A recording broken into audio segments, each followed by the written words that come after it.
Hello and welcome to the AppleInsider Podcast. This is your host, Wes Hilliard speaking. Our sponsors this week are Squarespace and Nord Security. And if you don't want to hear about sponsors, there's AppleInsider Plus. This week, William and I are going to be talking about Apple merging iPad and Mac. How would they even do that in the first place? Why should they do it, or why should they not do it?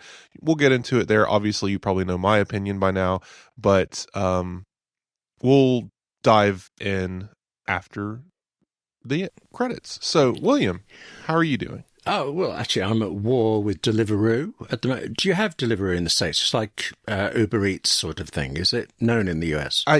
I do believe we have it, and I think it retains the name Deliveroo because I've heard other podcasts talk about it. It also retains money when it doesn't deliver things. That's the current problem. And I'm being told I do not qualify for a refund, even though they didn't deliver and they did take the money. It is ridiculous how heated this is getting, but, you know, they get. Other than that, I would like to take refuge now in exciting Apple news because I know there is oodles of it, isn't there? See, this isn't quite as fun as Tim Cook tweeting a photo of an iPad mini, but it's pretty close. He's been doing this thing where smaller releases, at least, he gets out there and says things about it that kind of reveal more than what we already knew. And this time, a big week ahead, it all starts Monday morning, and it's an image of someone kind of hand waving a Apple logo into existence. It's a cute little thing. It's probably meaningless. People automatically go to the most recent rumor of a touchscreen MacBook. That is not this event or this week of releases. That never occurred to me. I thought it looked like the back of a Mac, and I did not make it. But now I'm convinced. Okay, sorry. Yeah, okay. Yeah, the only thing that comes close is just creativity. I mean, we're getting iPads, MacBooks, iPhones. Those are all in the range of possibility. So we'll get into that in a second. But yes, Tim Cook shared this tweet. It's funny because up till now, we only had speculation from just not even hints of little birds, just literally, I have no idea what's coming, but I think it's this from several people. I think John Gruber was one of them. And now we have confirmation of starting Monday, we're going to get a release, probably Monday, Tuesday, Wednesday. I doubt there will be anything Thursday, Friday. This is what happened before. Apple said a week of surprises awaits you, and it was 3 days. Yes. So cute. I'm going to go ahead and say iPhone 17e is one of the days. It could be day one. Very minimal MacBook chip updates. We're going to get M5 Pro, M5 Max, and possibly Mac desktop stuff, Mac Mini and Mac Studio. People are also, of course, this is going to be the catch-all. Everyone's like, okay, the low-cost MacBook, the Studio display with OLED and ProMotion, and hopes and dreams and world peace are all going to come next week. So, I got to say, I'm so wary of how everything is coming out at every release that I don't mean that I pass every word Tim Cook says. But I noticed last year or the year before, whenever they did this week launch, he just basically said this week. That was it. Now he's practically effusive about it, but he still doesn't say what's happening, except he did do hashtag Apple launch. So something is definitely launching. I was a little wary. There you go. Could even be that. From the center of Apple Park, like in Thunderbirds. This Apple Park is the spaceship. It's going to take off. Okay, that seems fair. It's a UFO. So the event itself, it's an experience. So Wednesday, it will be the conclusion of the announcements, and there will be a hands-on area for press in 3 cities around the world, which is really funny because the event is taking place at like 10 p.m. China time. So, but in any case, I guess they just wanted it to be simultaneous, like a fun thing. It'll be fine. What I need right now is Apple TV and HomePod mostly. I really want the iPad mini with OLED. None of that is next week, I believe. That could come any time between now and WWDC, but that, from what Mark Gurman said in his newsletter on Sunday, is we can expect 5 products So, cool. I think that's 2 MacBooks, an iPhone, and 2 iPads. We have the base iPad and the iPad Air, and that should be the week, I think. You don't think it's possible that here's the better improved Siri? No, I think that is, well, this is tricky. That can just be mentioned at any point. This is one of those things where maybe that's the Thursday thing, right? This is not going to desire or need a hands-on. We got a really weird beta cycle here. Okay, so normally 26.4, normally this .4 release is a long cycle. This is when we start getting to the 8 or 9 beta cycle at the end of a release. We got beta 2 in a week. So that tells me that we're probably going to see 26.4 relatively soon, and maybe even the week after this little event roundup, right? It's got a lot of stuff in it, but nothing ground shifting. So I think, and from what I've heard, it's fairly stable. I think maybe this could just be a here you go release very quick. We could be talking about it again the week after this little launch week. So this might be a silly question, but I noticed because I did update, I had to write about something in it, so I didn't accidentally update this time. I chose to update, and it did seem to take a very long time compared to my accidental ones. Is that just that I was, kettle boiling thing, I was watching it, or is this somehow a bigger release than the last one? Depends on the device, which update you're on before. We're seeing anywhere between 9 gigs and 20 gigs of data. Goodness. It's not small, but also it could contain the release bundle itself doesn't usually contain AI model updates. That's done after the update and fetched from the cloud, basically. Right. That's why sometimes if you update, Apple Intelligence won't be immediately available, and certain functions won't be there. So we'll see. This is a switch they can flip at Apple Park at any time. I don't know. Again, I've already explained before this whole delay theory thing. I'm not really buying it. I just think that Gurman got it wrong. It was never 20. It's one of two things. It's either it is 26.4 and it's going to be revealed, and then the very next beta will get it, like beta 4, or it was never 26.4 and it is the spring and it's going to be 26.5, which will be out in April, which better fits Apple's usual launch timeline. So whatever the case, Apple clearly has to announce it before we see it. They're not going to release a beta experience and not have announced it yet. So don't expect that kind of weirdness. Any day, next week, sure.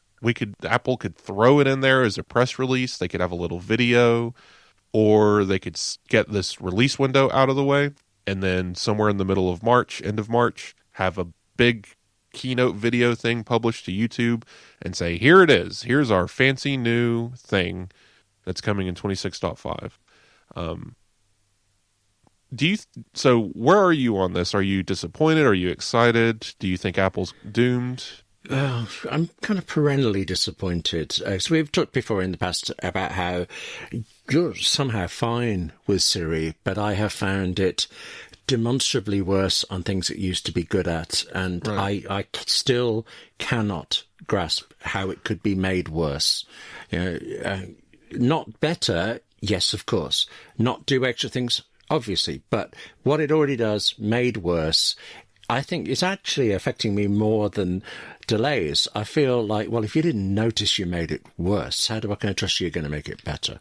And you forget how much you rely on Siri until you can't do it. And then things that just became a simple thing are an annoying chore for it. And I know this is like, nothing is that difficult to do, but it's still, you had it, you took it away for no good reason. What are you going to do next? So every time I hear that it is here, it isn't here, I just think, yeah, right, okay, one day. Yeah, the thing I'm looking forward to the most is the end of the silly headline, some company beat Apple to the punch. That's okay, yes.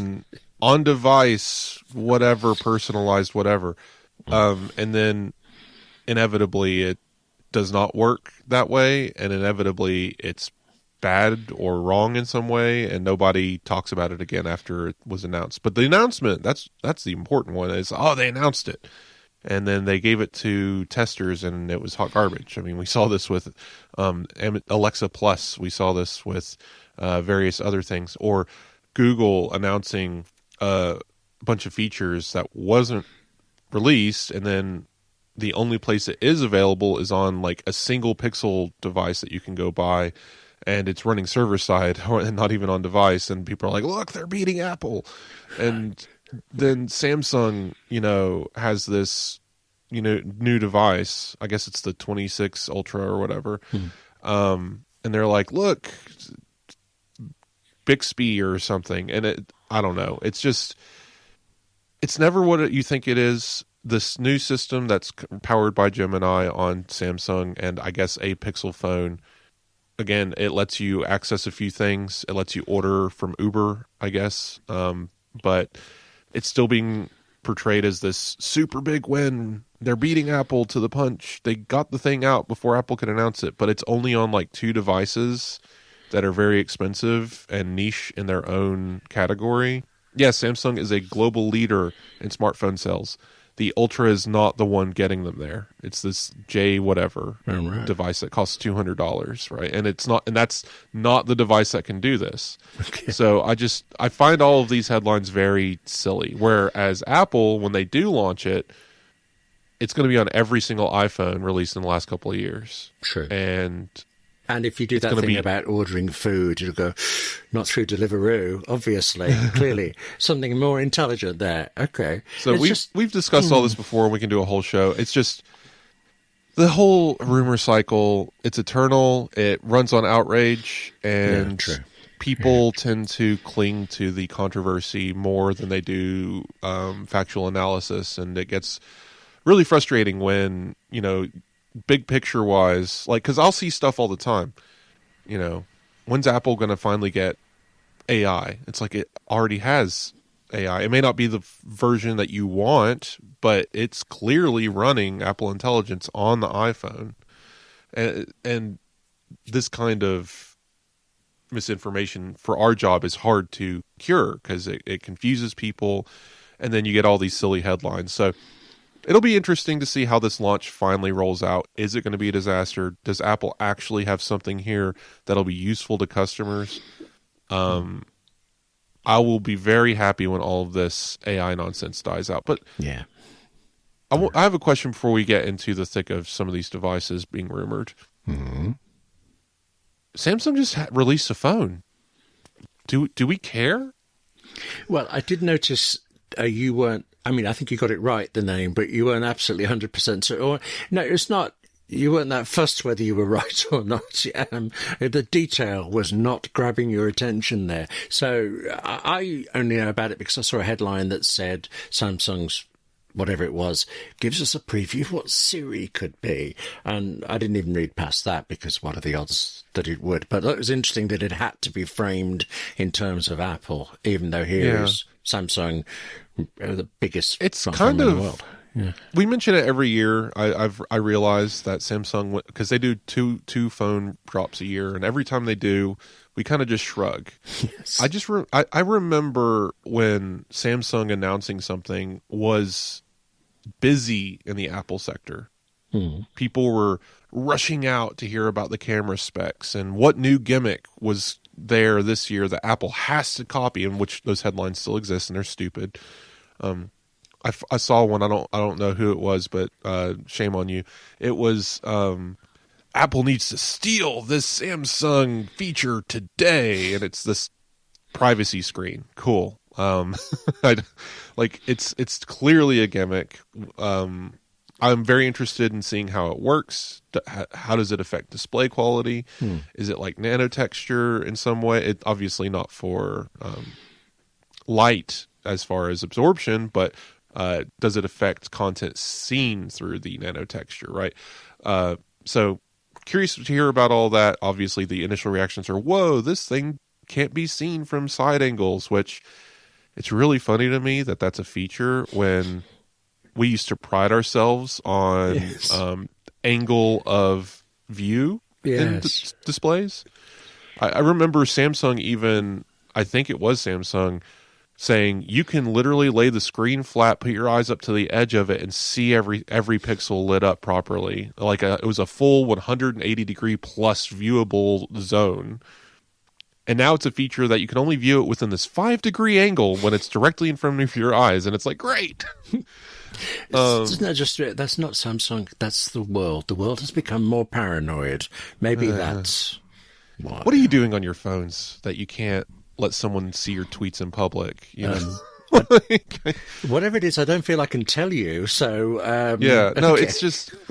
I understand. Look, I'm very much a privacy advocate, and I love the idea of like Vision Pro because on an airplane, nobody can see the classified work that you're doing or something like that. But this feels like a step too far. If Apple does it, cool, I guess. We'll see what version they bring. But again, the headlines are dumb. Well, actually, sorry, you're just saying that about Apple doing it. I remember reading patents in the last few years for Mac monitors that did things like that. They already have the nanotexture. I think it just means that one side of the nanotexture will be painted black so you can't see it from a certain angle. I don't know.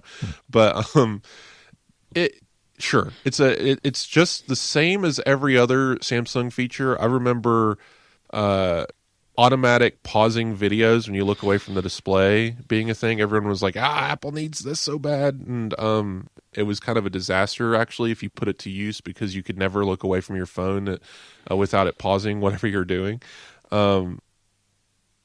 Automatic eye scrolling and all that. Just anyway, again, tangents on tangents. I wanted to emphasize the fact that Samsung released a phone and nobody cares, at least not in the way they used to. I'm sure someone cares. I checked in on Over the Fence, and people are mostly meh. They're like, it's the same phone as last year. They're really upset that they got rid of the square corners, which was a very identifiable design aspect of Samsung phones.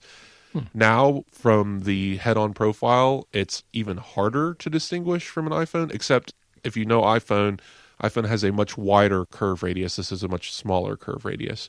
But, other than the camera arrangement, it's just this flat slab. There's not really much imagination to it. And I don't know. People aren't buying them the way they used to. They're more focused on inexpensive competitors, Chinese imports. We're seeing, again, a lot of people just buying the cheapest Android handset that works versus these super premium ones. It's like every manufacturer in Android has carved out this very specific niche, and then Apple has the broad appeal, which has not always been the case. It used to be the opposite. Apple was the niche, and Android was the broad appeal, and somehow that's flip-flopped. I can't remember if this was last year or the year before, but when you said that about that the new one is hardly different to the last, I've heard that before. But I've also heard it as criticism of iPhones that there can be years when nothing very much happens. Isn't this going to be a case multiple of, years? If an Android user skips the last couple of years, will they have noticed something appreciably better next year, or have we actually just reached the end of what phones can possibly do? I think it's a difference of willingness to spend on research and development. Apple spends an ungodly amount of money, and I don't know what Samsung spends, but it's not as much as Apple. And it's also, again, people buy their phones. Like Korea buys Samsung because they're loyal to the brand, and that's a lot of their sales. Apple even ate into those sales, though, which is interesting. Even on their home turf, Apple was beating Samsung for a while. Again, I don't have recent numbers, so I can't speak to it, but it's just interesting watching this global phenomenon occur. When I entered Apple in 2014, it was a completely different universe we're talking about here. And I asked the question before, but I continue to ponder it. Is this a good or a bad thing? Well, as an iPhone user, I'm fine with it. But yes, what am I missing out that better competition would get us? I see your point. Yeah, I've been saying it for years, and I think it's still true. Apple does not have a competitor, not in the traditional sense. Like, they're competing the way Netflix competes with hours in the day, right? Right. Netflix is competing with toilet breaks. Yes. Netflix is competing with the amount of time you spend scrolling on TikTok. Like they're competing with the external fact that you have to sleep. That is what Netflix is competing with, or maybe YouTube. They're at each other's throats at this point. So you switch the name out, the same argument applies. But then you look at Apple. Who are they competing with in terms of design and feature set and ecosystem? These other companies keep pretending to attempt it, and they'll make announcements making it sound like, oh, we're going to take Apple this time. The iPhone killer is here. And it's just another niche product in a wider Android ecosystem that is suffering from continued fragmentation across the line. When was the last time you heard about or anyone, maybe I'm just ignorant to it, so readers can write it, or listeners can write into me. When's the last time anyone talked about, oh, actually, yeah, Samsung and Google have promised users 5 years, 7 years of updates? No, but they mentioned that once in 2022, and it has never been brought up again. I remember that, thinking, you don't get that already? But I didn't realize it had just quietly gone away. Okay. Yeah, well, no, and I'm not saying that they stopped doing 7 years of updates. I'm just saying, like, that was their big, look at us, we're going to take on Apple. We win now, and it's just like, that's not what makes Apple so good. It's part of what makes Apple good, but all of the pieces of the whole are what make Apple good. And again, this isn't the podcast for that. We can have a separate discussion. I am so fascinated by how things have moved in this space over time. And when I ask people this question, they'll be like, oh, Google Pixel. And I'm like, yeah, but 8 people buy those. That's not a competitor. Like, it's nice, right? But that's like saying Lamborghini is competing with the Honda Civic, right? Like, you can get some really luxurious Android smartphones with a lot of power that can run like PlayStation 4 emulation, right? There's some crazy devices out there. That's not what's driving the market. And Apple has done this really weird thing where they can be premium and for everyone. And people are going to be writing books about this. I mean, they already are, but this modern era of iPhone, the 2020s, as much as, we hear about doom and gloom and Apple's lost its touch or whatever, it's killing it. And I really get confused when I see those doom headlines, because it's like, literally, look at their sales, look at their income. Is that a bad thing for us? Because maybe it's boring, an old hat. I don't know. But we seem to take for granted what we used to talk about. And when I joined this community, it was all about, market share and sales numbers and who's buying what, how good the camera is. And every time Apple exceeds expectations in one of those discussion points, people, I guess, look for another discussion point. Oh, the paint, it chips or something. Go buy an Android. Anyway, it's not a competition in that way. I just find it amusing, and I desire rational conversation around it, and it's hard to find. Okay, following this through, yes, you argue Apple doesn't have any competition, and you're very persuasive about it. This means, amongst other things, there's nobody out there that Apple is trying to beat or is beating Apple. Would that be why it's taken, so far, 7 years for Apple to do a folding phone? Would they have done it faster if somebody else did it? Well, I was going to say better, but Samsung's been doing all right with them, haven't they? So, no. Question mark. They're actually, Samsung may have pioneered it, but there's the names are escaping me. But I believe there are other Android foldables that are doing better than Samsung. Oh, right. At modern day, anyway. Samsung folds are fine. The folding market, again, is fine, but I think it's something like 2% of the smartphone market, if that. It's a niche on a niche. It's, do you have a lot of money and do you want a device with unoptimized software that not many developers are going to target because not many people are buying the device. It's kind of the same question as Apple Vision Pro. Okay, I'm sorry, I cannot resist this. That's a very persuasive phrase, but let's just take that apart. Do you have a lot of money for something that doesn't have optimized software? Is there not a description of people who buy Apple Vision Pro? I just said that. You just didn't hear me. Oh. Sorry. No, yeah. See, I heard you gearing up for it, and then I said it only for you to say it. Okay. But it's okay. Right. I agree. Except, one is a 7-year-old category that has never penetrated the market in any significant fashion, and the other is 2 years old on the first generation model and is expected to change dramatically in order to penetrate the market. The foldable device has reached maturity. It has had 7 years. They have better hinges. They have better displays. They even have better software. Even in Android, they somehow figured out how to convince developers to somewhat adapt these dual screen environments and different pairing methods and stuff like that. Cool. Still nowhere near cheaper. And maybe this is a preview of the future of Apple Vision Pro. I'm willing to hear that argument. I am not, some sort of sycophant. Like, I understand Vision Pro is in a delicate position right now and needs to change in order to grow. This could definitely be the future of that product line. I am not denying that. Where Apple just fails to penetrate the market and then it just kind of falls to the wayside as a fad. That is a possibility. I'm not seeing evidence of that yet, but it is early days. Foldables, though, have had their chance. It's just not going to happen. And I think the reason why Apple hasn't released one yet is because what we just discussed. It hasn't happened. There's no real demand for it. Apple could be the company that creates the demand, but are they willing to take that risk on a new product line that they have to embarrassingly back out of in a couple of years because no one's buying it?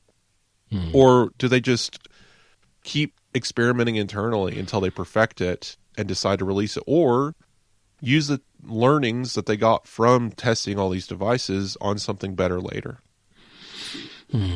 Okay. Because the reason why you bring this up, I have it in the notes. Where is this device? Well, you've made this point before that by this stage, if it were to be coming out in September, there should be some heavy clues from the supply chain, and you're right, there isn't, and there do appear to be for the rest of the iPhone 18 range, or at least the ones we think are coming out in September. Can't argue against that. No, you're right. Yeah, we got a camera component for the iPhone 18 Pro Max, which clearly shows that the Face ID sensors are going to go under the display and we're going to get a smaller dynamic island. Great. That confirms that rumor. The reason why we haven't seen much chassis leaks is because it's an identical external chassis and it's going to maybe have different colors, which is why we're getting the color rumors, because that is what they're doing right now. They're doing the pre-production test phase where they're making sure they can do mass production on this stuff. And when they do that, they're going to test the colors, which is why they'll leak. Nothing has leaked about this iPhone Fold. Not a piece of hinge or display or camera or chassis. Nothing. And we have had sporadic leaks of, this is the specs it's going to have. This is the measurements it's going to have. I'll give you that. But that's the stuff you can get from DVT testing, right? Design validation testing. That is not the leak. Like, we should have already had those leaks months ago. What we had on iPhone Air, do you remember in February of last year what had already leaked of iPhone Air? Oh, yes, because I wanted it to be called the iPhone 17 Slim or something like that. Or not thick, some phrase like that I tried to trademark. Yeah, I'd forgotten that. I remember at the time actually thinking it might or might not be true, and then it turned out to be right on the money. And yeah, there is nothing like that now. Okay. Yeah, we had component leaks in early February, CAD designs. We had entire photos of, like, probably DVT because it wasn't the right colorway, but there was a lot of evidence the iPhone Air with a camera bump was in the pipeline, or the camera plateau. And the reason why those things leaked is because it's a brand new device, so it's a brand new form factor.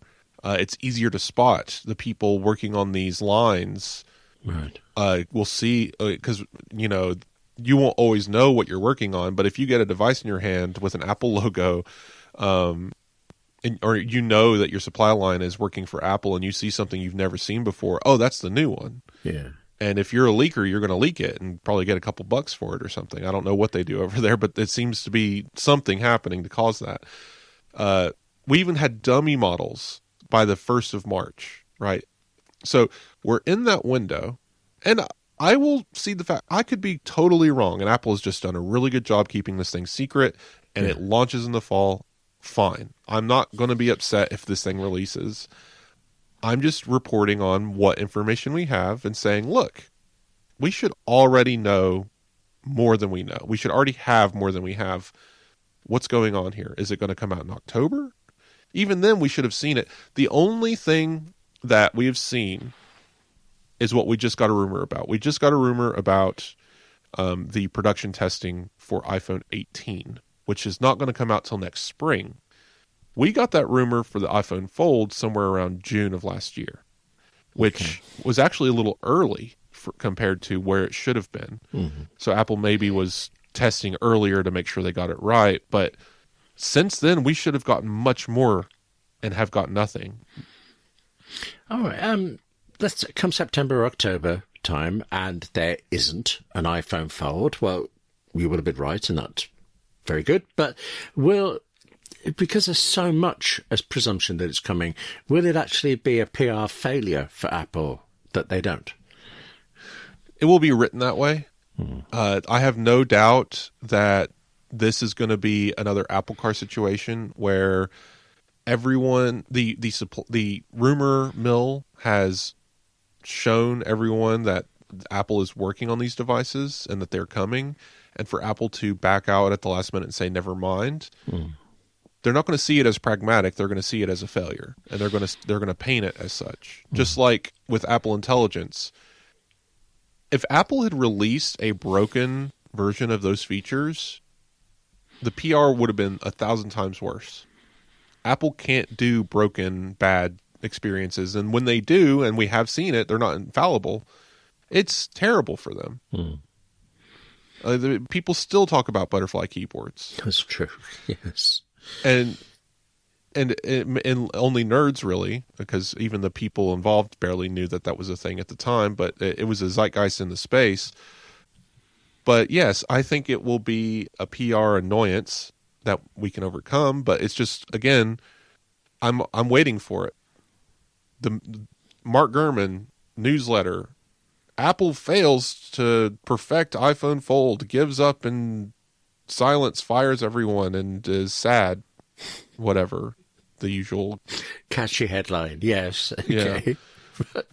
Yeah. Tim Cook's last attempt at relevance fails. Oh, okay. Better headline, but still harsh, very harsh. Okay. Yeah, because again, it's not his. His. When we look back on Tim Cook, he's going to be supply chain and health. That's his legacy. And I don't want to hear anything else about it. But anyway, yes, failure sells. People love a salacious headline. But hopefully, if you're listening to Apple Insider Podcast, you know a little bit better, and you understand that Apple's doing fine. They're doing better than they've ever done, financially speaking, and population speaking. More people have their devices than ever, and their quality hasn't dropped in any significant way. There's going to be opinions about that. I know. People are, liquid glass, whatever. It's fine. This episode is brought to you by Squarespace. I was just looking to update my own website, okay, and I admit I wasn't actually looking all that hard because it did seem like a big task. Yet I'm doing it now with Squarespace and finding that Squarespace is so comprehensive, such a complete platform, that actually I'm now working through so much more than just a better look for the site. Although, come on, a better look for the site is pretty important. And so, even though actually there is such a lot more to Squarespace, it is this cutting-edge design that I like most. Well, I say that as if it's singular. There's so many cutting-edge designs available. I keep changing my mind, okay, and finding another option. Right, ooh, even more. But then there are these other tools, these other options, this immense list of features that help you stand out online. Not to sound incredibly lazy, okay, but for one example, I never used to bother checking my analytics to see how many people were reading my site. But now the information it's there. It's right there. I can see it.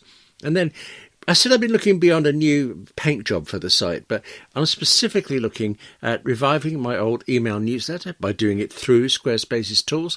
And I have so many videos on YouTube that are not on my site, and yet I could now put them on so easily. Listen, just go to squarespace.com/AppleInsider for a free trial. And then when you're ready to launch, use the offer code AppleInsider to save 10% off your first purchase of a website or domain. That's squarespace.com/AppleInsider, then the coupon code AppleInsider. And in both cases, Apple Insider there is in uppercase. And thanks to Squarespace for supporting the Apple Insider podcast.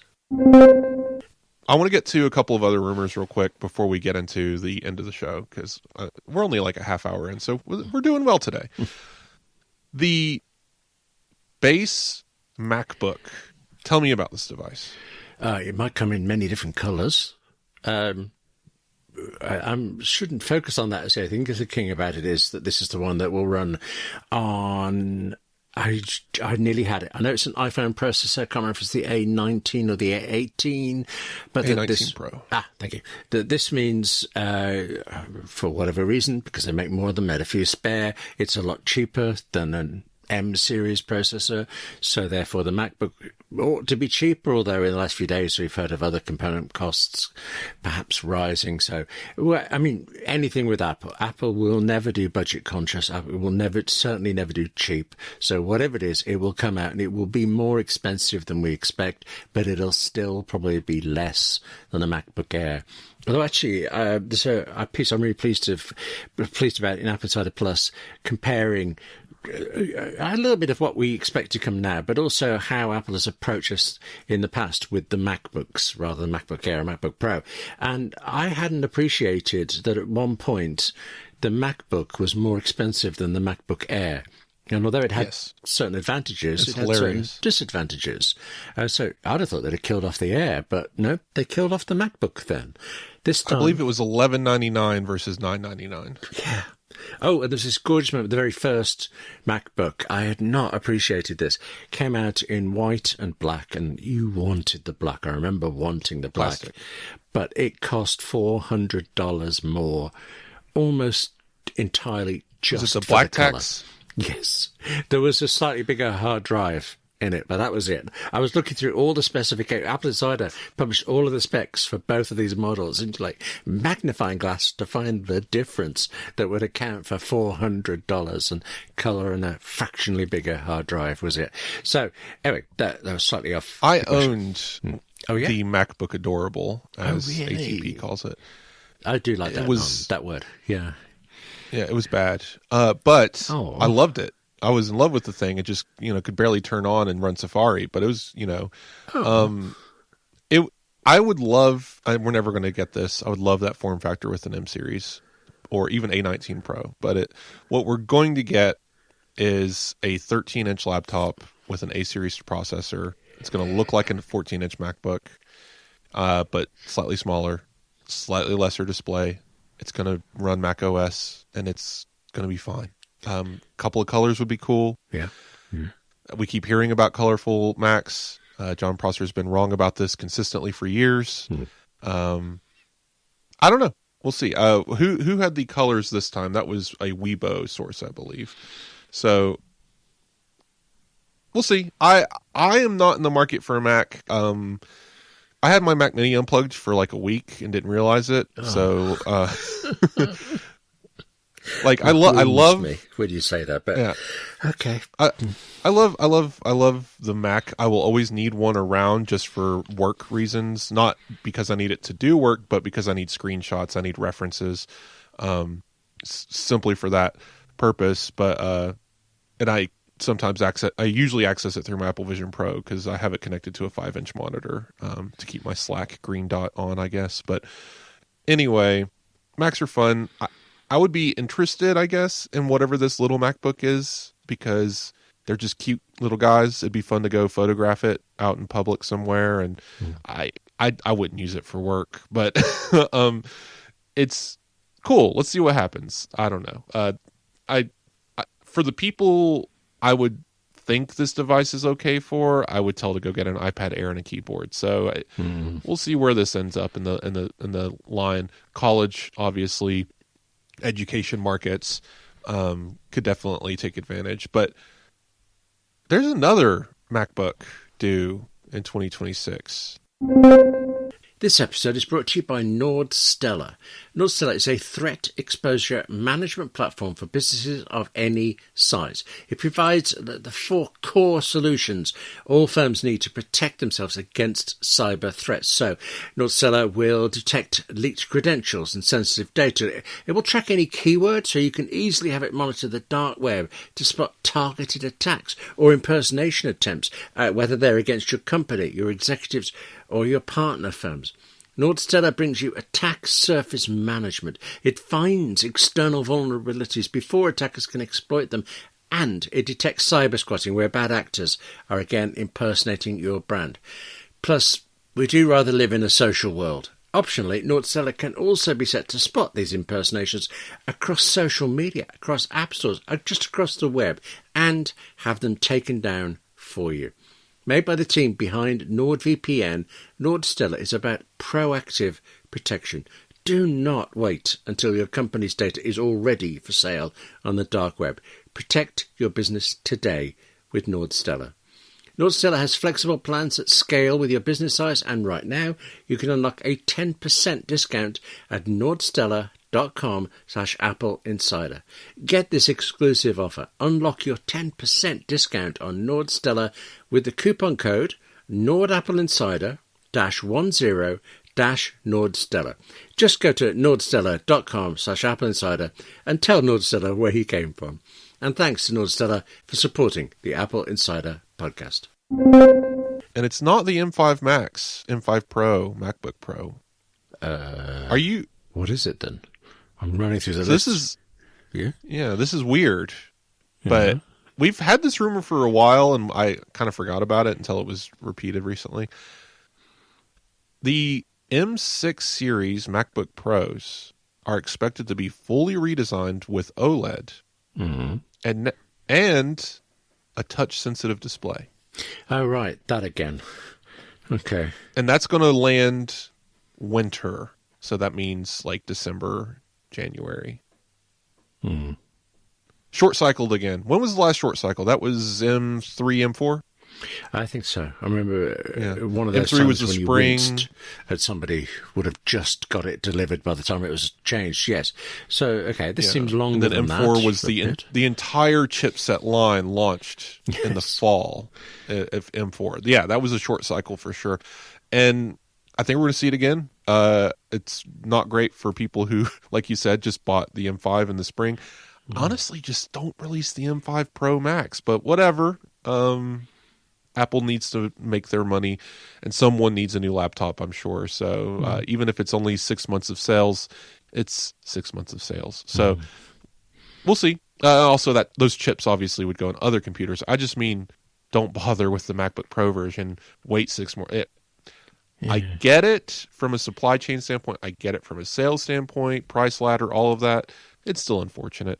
But yes, this MacBook Pro revolution is potentially, we've heard it, it's not solidified. We're far enough away from it right now. Well, gosh, it is 2026, isn't it? Yeah. We're not that far away from it, but somehow it hasn't solidified. So this is another iPhone Fold situation. I have a feeling we're going to reach the inevitable conclusion. So take me down on this now. Go to, Polymarket, place your bets. Right. Yeah, betting is so bad in the U.S. right now. I think this is going to be actually OLED MacBook touchscreen guy spring 2027-ish. And of course, that's going to be Apple fails to touchscreen or something. I don't know. Okay, but speaking of touchscreens, I am actually a little torn about this because quite a while ago I used a friend's PC that was a touchscreen laptop, and fine. I genuinely got a bit weary of reaching over the keyboard to the screens. But then, pretty much every time I've been using an iPad all day and I turn to my Mac or my MacBook, I reach out to the screen. So, am I missing? Where am I wrong about that? Are you pro touch? If I use my Apple Vision Pro for any length of time, the minute I take it off, I try to pinch the air and do something. Okay.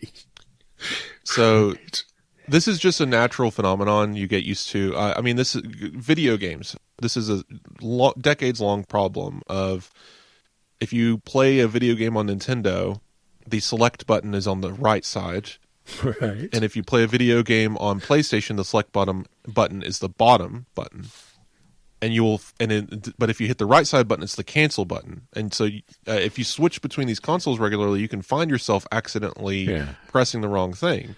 It's just our brains love repetition. They love consistency. And so if you can touch your iPhone, if you can touch your iPad, it automatically goes to, I can touch this Mac. And people buy Macs and touch it, and they're like, nothing happened. What's going on here? I have a few issues with it. From just multiple places. It's a nice to have. People who buy Macs tend to have iPhones and iPads or smartphones and tablets first, so they expect it to be there and they're confused when it's not there. So having it is a quality of life thing. But I also think that once you add it and people realize it's there and everyone celebrates around the world, they will promptly forget it ever existed and continue to use the trackpad and keyboard.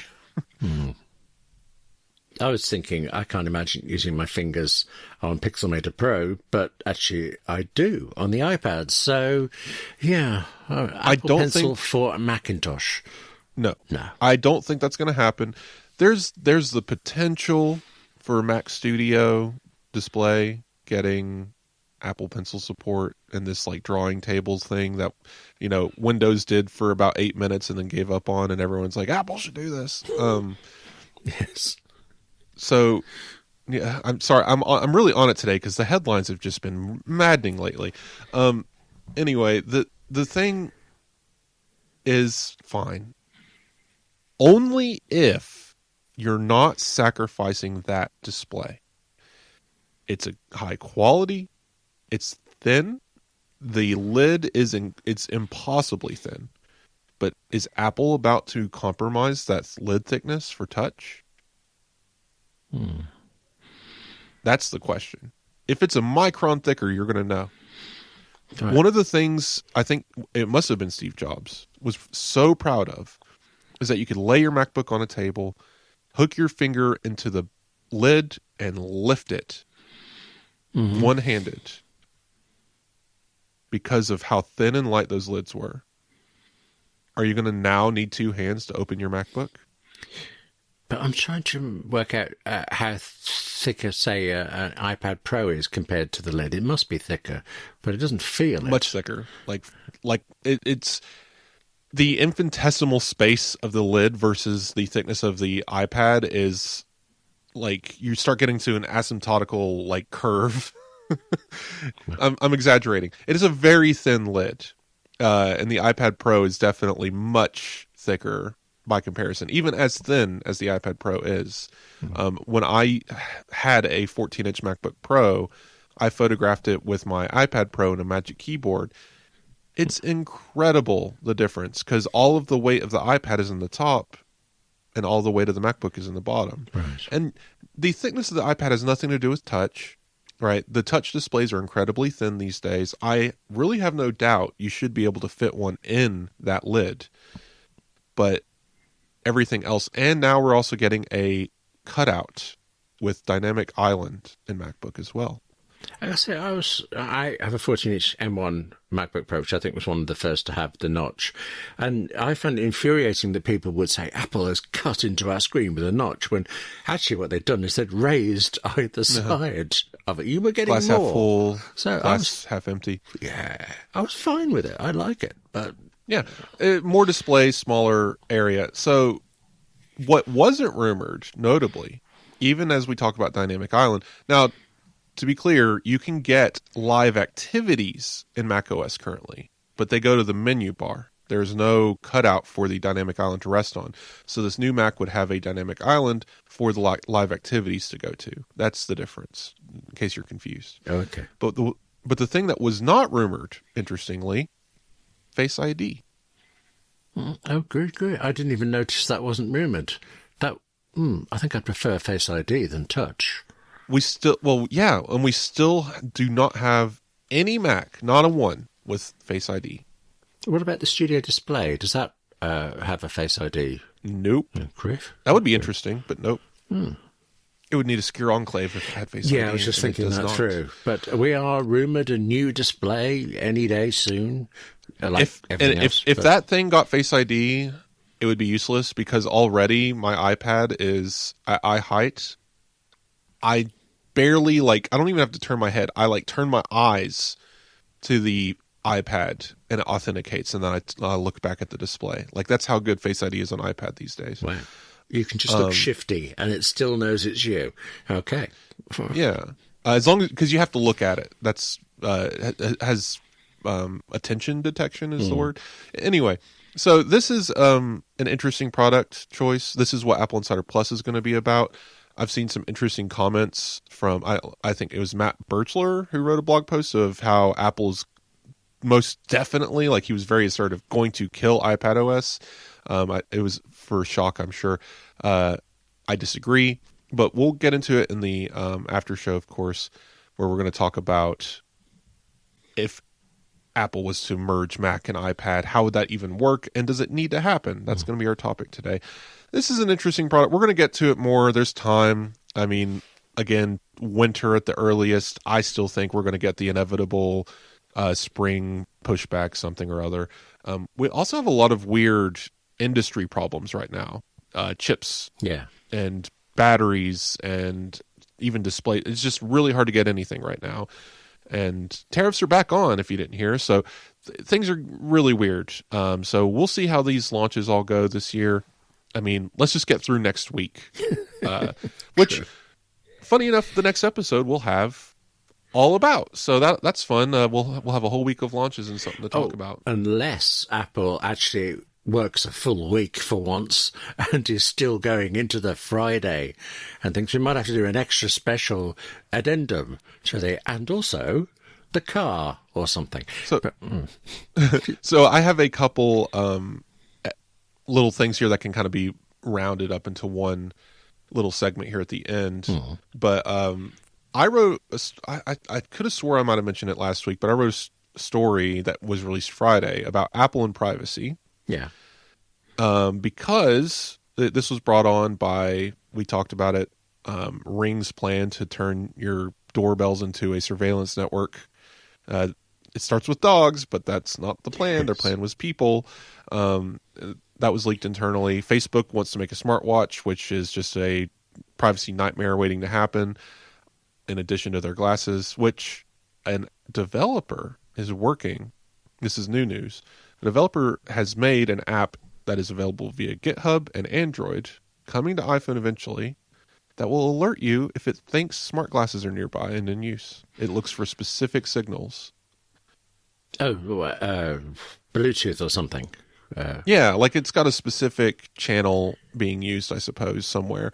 It's obviously communicating, and it's going to probably send out a device identifier. There's a lot of talk there. I don't know if companies see the need to privatize those. But yes, there's a lot of radio waves you can sniff and find information about. And I guess this app just says, hey, someone is potentially wearing glasses. It could error out and actually it be a VR headset. But, I mean, how many people are in public wearing VR headsets? Interesting app. I think this is one of those things that good on the surface, probably potentially bad, because this could be used to target individuals wearing smart glasses. Just because you bought these glasses and gave Meta money for some reason doesn't mean you're a bad person. So humanity. I don't know. There's no solution that's going to appease everyone, but it's still an interesting idea that exists in the world now. But I wrote to remember very recently someone coming out with I can't remember if it was an app. I think it was actually a device for. They said it was for people who use something like Airbnb. You go to a place you don't know, that it would detect whether or not you're being filmed there. And I don't know how that would work. Sniffing out Wi-Fi, is that possible? Infrared. Okay. I think right. So. A lot of cameras focus using IR blasters. Goodness. And so you're probably just trying to detect if there's a blaster in the room. Right. Back in 1960s sometime, the first episode of Thunderbirds had a camera detector on Thunderbird 1, and I thought, what an insanely stupid idea. I was great for the plot, ridiculous to imagine how you do it, and now here we are. I was wrong. Okay. So I wanted to write about privacy because of the... Again, it's always a threat. It's an increasing threat. Meta will do everything it can to get every piece of data it can. OpenAI wants your health information for no good reason. It's really bad out there these days, and I felt like I just wanted to remind everyone like where Apple is. We don't hear about it a lot lately because it's just taken for granted, and Apple, I think, should probably do a better job of pushing it. And I know they already have ads and billboards, but still... It feels like it's fallen to the background of the discussion, and I want it pushed back forward. Apple is still the only choice when it comes to privacy. I know someone's going to tell me I can buy a Linux computer thing and do this. I don't care. Yeah. That's not what I'm talking about. I'm talking about you buy an iPhone, you open it up, you take it out of the box, and it is by default, by design, the most private device you can own on the planet, period. Obviously, yes, you can go buy again, caveats and pedantics aside, I'm talking about normal human beings, not people collecting groundwater to avoid paying city water for, right? Like, I'm not talking about the cave dwellers escaping from the mass surveillance. I am talking about your aunt who posts Minion memes to Facebook. If she's out here buying a smartphone and she walks into a Verizon, the best choice is an iPhone. And I haven't really heard a good argument otherwise, and I'm always happy to hear arguments, but it's wild, the technology that we have seen emerge. And when I was thinking about this story, it kind of dawned on me, this wasn't always Apple's stance. Do you remember when this emerged? I seem to remember Steve Jobs making a statement about it. I want to say 2010, but that feels too late. Maybe even 2005, there was some conference, one of the ones beginning with a D, like D5 or something. That was the first time I was aware of it. Is that what you're thinking? Yes, you're right. There are markers in Apple's history. It's 50-year history. Jeez. There are markers throughout its history of Steve Jobs and various individuals talking about privacy, security. Usually security more than privacy, but one begets the other. But it was, and I do believe you're right. Like Steve Jobs had a privacy thing in the 2000s. But it did not become a part of Apple's identity, a core tenet, a tentpole feature, until about, and there's probably evidence of it somewhere earlier in the iPhone cycle, but really the iPhone 5S. Oh. All I remember about the 5 range is that I think Siri came around then, and there was the colour versions, the 5C. I didn't remember there being anything particularly special about it otherwise. Well, the 5S did launch with the 5C, you're correct. But do you remember the distinction between the two other than plastic? And the colours? No, I don't. What was the difference? Touch ID. Oh, really? Was introduced with the iPhone 5S. And it for some reason, my brain wants to say, oh, iPhone 4. No, iPhone 4 was the redesign from the 3GS. iPhone 4S was Siri. iPhone 5 was the taller, but not wider, if you remember that one. And better cameras and such. iPhone 5S was Touch ID. So this is when we got there. So many things happened at this event, William. It's wild. That was when we shifted to 64-bit only. That was then. Wow. And got Touch ID and got the secure element. All in the same event. So vividly remember every other manufacturer go, you don't need 64 bits in a phone, and we'll have it soon ourselves. This was 12 years ago, Good 2014. grief. So this is actually right when I joined the Apple ecosystem. And it wasn't this event in particular that pushed me over the edge. I did buy this phone. I owned every iPhone from the iPhone 4 at some point. I was just back and forth on, I would buy iPhone, Android for a couple of years. 6 months apart. Yes, I know. I'm stupid. Had too much military money. But then the 5S really, it hit me. Passcodes are stupid and slow. Like, so much just dawned on me all at once. This is where it began. This is where they emphasized our device is encrypted, and your passcode protects that, but now your fingerprint can. And this is when they go on all this detail. You can have up to 5 fingers. It was such an interesting keynote to go back and watch, reflecting on where we are today. But that is where the privacy aspect began. 2019 is the beginning of the Privacy That's iPhone campaign that we see today, but this embedded it. And the reason why this is such an important milestone is because San Bernardino was only a year and a half or so later, where a shooter killed some people. It was tragic, but he had an iPhone 5C, William. People forget this. It was not a 5S. And even so, Apple refused to crack the encryption of the device, and the FBI failed to follow their instructions, which would allow them to unlock the phone if they were in a known Wi-Fi network. It was a lot of weird stuff. But Apple then put out a letter saying privacy is a fundamental human right, and it is up to Apple to stand up to governments when they ask for the impossible. I actually read that letter on the 10th anniversary the other day, but I hadn't appreciated. I appreciate what a big step it was, but not that it was quite so early. And this all came about because of Touch ID and the secure element. So the reason why I bring this up is because from that you can follow a straight through line to today. We have, people forget about this one, but there's Safari's tracking prevention, right? That was the first big one. Facebook took out ads on television saying that small businesses would be damaged by Apple's tracking prevention in Safari. Then we got app tracking transparency, which is when Apple forced developers to share when they were doing what and with what data they were gathering, what they were doing with that as well. And then so it's crazy to look back that far. This is when Cambridge Analytica was happening. If you don't know what that is, we do not have time to get into it. It's a whole Facebook deal. A lot of weird privacy violations.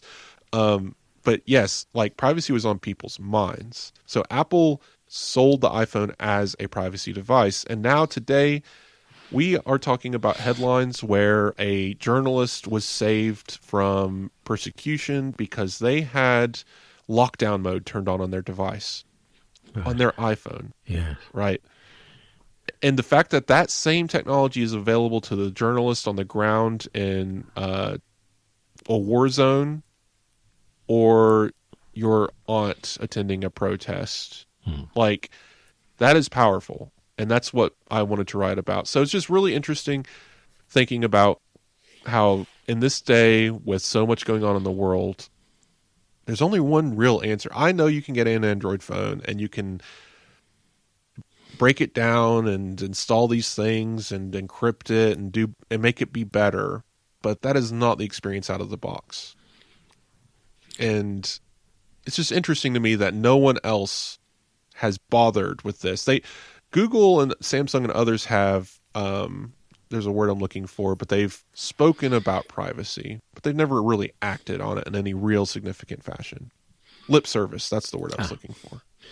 There are people that aren't that fussed about privacy, and I suppose you can understand it. But the thing that intellectually I got is that I don't want people having my data. But the thing that nailed it for me was what you mentioned then about app tracking transparency, as well as companies having to report what they do. They have to ask you to allow them to track it. And because of that, Facebook in the next year announced a $10 billion shortfall in their revenue. If you're making $10 billion out of people's personal data, you're not selling devices or services, you're selling people. So at one point, Facebook was able to make as much as $12 per user. Wow. And it's one of the most popular platforms on earth. So, so this is one of my things. If I can't make you care about privacy, I'm failing at my job, right? Like, I have had people tell me, well, I have nothing to hide, right? I've had people tell me I don't need Face ID. That just gets in the way. And I've had people tell me Face ID is how the government gets you. Okay, that one's new. So, all right. Yeah, yeah, that they're collecting your face. So I've heard it all, and I've had these conversations, and I always find it interesting. I really want people to understand that this stuff is important. Having unique passwords for every account in a password manager is important. You may think it's silly, you think it's nerd stuff, but I promise you it will save you in the long run. And if you're the nerd in the family, it's important for you to have these conversations with your family, because they'll never understand until it happens to them. And they're phished, or identity is stolen, or any number of terrible things that can happen when privacy is violated. Or simply just using your iPhone, again, it reduces the amount of information these companies, these data brokers have about you. There was a point in time, I remember studying this. If you went to the same route every day to work, and you stopped and got coffee, and then you pumped gas in your car, and then you grabbed breakfast, and then you went to work, and then you stopped at a friend's house on the way home, 8 different companies would know everything that you just did, because they would be able to buy the purchase history from the credit card company that you use.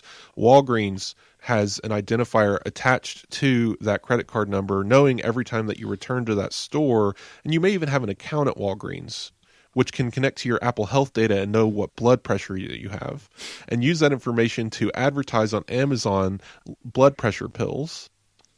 And then if you visit your friend for too long, they'll know that your friend likes shopping at Hello Kitty and will advertise to you through an email blast, because your email that you provided to buy a Father's Day gift from a Facebook ad, right? It just goes on and on.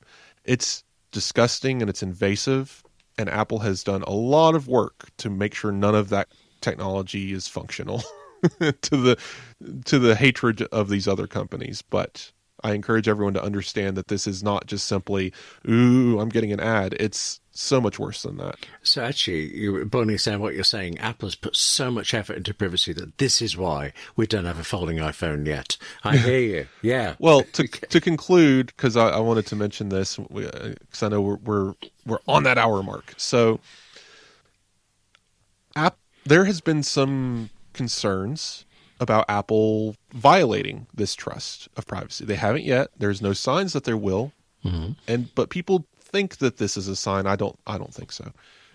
That Apple's breach into advertising is going to be the downfall of this privacy mantra. That now, understanding how Apple advertises is very important, because what I just described is not what Apple is doing, right? In the App Store, Apple is using the search term that you typed in and the history of your downloads, what apps you've got that you've previously purchased in the App Store. That's pretty much it. They might have a little bit of demographic data, but again, none of it's tied personally to you, and it's just helping the auction process of showing an ad at the top of your search results or showing an ad in the Today view. The same thing is happening in the Apple News app. They're using a very light aggregate of what news you've clicked on or read or disliked before to help the voting process. And someone will tell me, oh, that's how Google ads work on the web. Kind of. Yeah. This is lemonade stand versus surveillance capitalism, right? Little Susie didn't need to know what toothpaste you just bought to know that you want lemonade on a hot day in your neighborhood, right?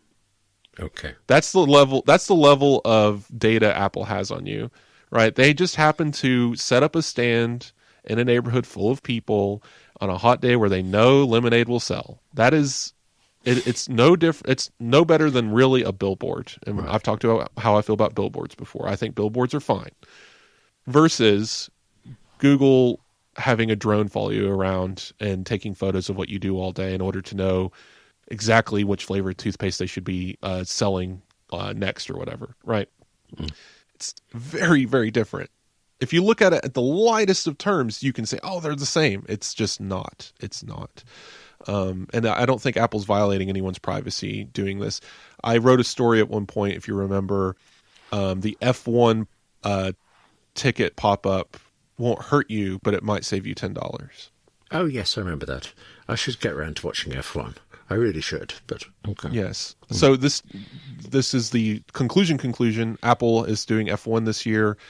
They're ramping up their synergistic integrations, which I always find amusing as an Apple fan. I love when they do this. Other people feel icky. I think it's fun. I want it. Give me the F1 Apple Maps. Give me the F1 podcast and the Apple News category and Apple Music playlist section. Like they do this sometimes. They did it with MLB and MLS. Like it's fun. I think it's cool. Take advantage of all the junk that you have in your ecosystem. Well, totally. I have zero interest in anything you've just mentioned, but the fact that they can and do all this, if you love something, it's fantastic to have all this stuff just curated and handed to you. Yeah, great. No. So watch me plug this last link that I had that we didn't touch on today because this is masterful, right? All right. So, which is why people's worry around advertising and maybe having F1 shoved down their throat is why they might be considering iPods. iPods? Oh, right. Yes. Okay. So there is a younger generation who is obsessing over cassette tapes and iPods. Are they mad? Digital cameras from 2012 that you could buy at Walmart. The list goes on. Gadgets all the way down. They're a little mad, and it's definitely a fad, but it is significant because it is the TikTok generation being fatigued by being too online, too surveilled, too analyzed every second from the time they came out of the womb. This is Gen Z and younger that I'm talking about. From the time they were born, they were being categorized and photographed and analyzed. Yeah. They're tired of it. That makes sense. Which brings me full circle to, if you really want to get away from all that junk, there's only really one choice in the consumer marketplace these days, and that's iPhone. So, William. Yeah. Where can people find you on the internet? They can, at the moment, they can find me scouring my office to find my old iPods to sell to somebody. Or William at AppleInsider.com. And, actually, I might as well say it here, 58 Keys, I mention this occasionally. Throughout, March is next month. Throughout March, 58 Keys is a Scrivener special. That's fun. Scrivener's definitely interesting. I've never delved into it myself, but that would be a fun series to watch. Well, you can get me at hilly.tech, Blue Sky, Hilly Tech on Mastodon. Then I have my blog that I'm posting to regularly. That's been fun, trying to find new topics. I wrote about Kiki's Livery Service coming to iMacs, and I think soon I'm going to publish something about sleep sounds, ambient music, and automating that kind of stuff in Apple Music, getting people away from needing a YouTube playlist that is on a forever loop. You know what I mean? So just little things like that, just things I like to experiment with outside of Apple Insider has been fun. But yes, you can reach me, email wes@appleinsider.com. And I'm always happy to hear from people. I've been getting some interesting emails, and I want to hear what you guys think about Apple Insider Plus, which today we're going to be talking about whether or not Apple should merge iPad and Mac, or iPadOS and macOS, how would that even look? What would happen there? We'll get to it. Stick around if you are a paid subscriber. If you're not, you can get that by paying in Apple Podcasts or Patreon. We have a Patreon if you want to go that route. That way you can get a feed you can plug into your favorite podcast player of choice. And I would like to once again thank our sponsors, Squarespace, Nord Security. And we'll be back next week with more, hopefully some fun information about an Apple experience.